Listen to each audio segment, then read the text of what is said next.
Isang umaga, habang nag-iisip ako kung anong bubuuin ko sa Perler Beats, ay bigla lang dumating si Carpagirl at may sinabi. Tito Dugs, pinapanood ka ng teacher ko at ang principal. Ang galing mo daw gumawa ng Perler Beats. Talaga ba, Carpagirl?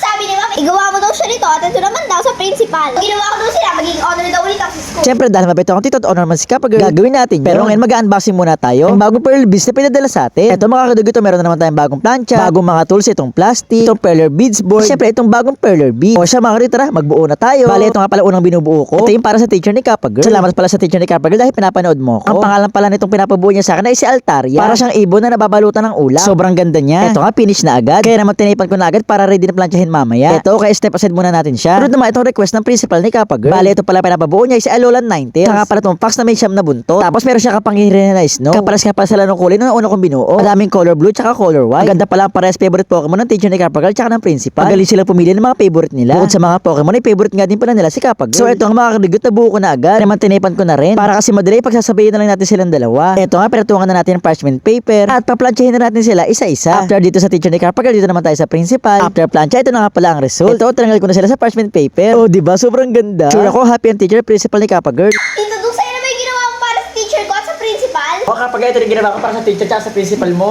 Oo, Tito Dugs, akin na yan. Bibigay ko na to sa teacher ko at sa principal para with honor na ulit ako sa school. Bye! Okay, Carpagirl, ingat. Isang umaga, prepare na nga ako ng mga gamit ko para bumuo ng Perler Beats. Kaso habang nag-aayos ako, ay bigla na lang may nag-doorbell sa bahay ko. Kaya tumayo muna ako para buksan ko yung pintuan. Pagbukas ko ng pintuan, nagulat ako. Meron pala ako dumating na parcel. Sigurado ako pare bago set na naman to ng Perler Beats. Dahil kasi sobrang dami ko na-inspire gumawa ng Perler Beats. Halos araw-araw na ako pinapadalhan ng mga Perler Beats set. Ito nga, meron na naman tayong mga bagong gamit, bagong plancha, meron na naman tayong mga bagong tools. At eto na naman, tatlong set ng Perler Beats. O, di ba mga kadigot, grabe napakadami na. Halos meron na nga ako ng Perler Beats tower. O siya mga kadigot, eto nga, nag-refill na ako. Para start tayo bumuo ng Perler Beats. May nag-comment nga pala sa akin, buha nga daw ako ng butterfly. Pagkagawa ko, ipadala ko nga daw para sa kanya. Kaya naman ang naisip kong gawin, ito nga pala si Butterfree. Sa tingin ko, isa naman siyang paro-paro, di ba? O ito nga, nag-isimula na nga pala ako mag-outline, mag-color-color sa loob. Grabe mga kadagot, hindi lang halata, pero sobrang dami niyang kulay. Halos iba't ibang variant ng color grade. Pero syempre, sanay na tayo. Ito nga, tapos na agad ako. Kaya nga na, magte-tape na lang tayo. Bali dito nga pala, ginamit ko ay dalawang tape. Para sure lang. Medyo mahirap kasi pag may antena yung binubuo natin. Pero ito nga, napagbaliktad ko, ayos naman na kinalabasan dahil nakadikit lahat sa tape. Kaya naman, ito nga, pwede natin siya patungan itong parchment paper. At start na tayo magplancha-plancha. Bali, up, down lang. After ilang minutes na pagpa-plancha, ito at pwede natin tanggalin sa Butterfree dito sa parchment paper. At sinin, sa mga kadigot, ito nga pala ang kinalabasan. O, di ba ang ganda kasi bakit para mukha siyang langaw, hindi mo ka paro-paro.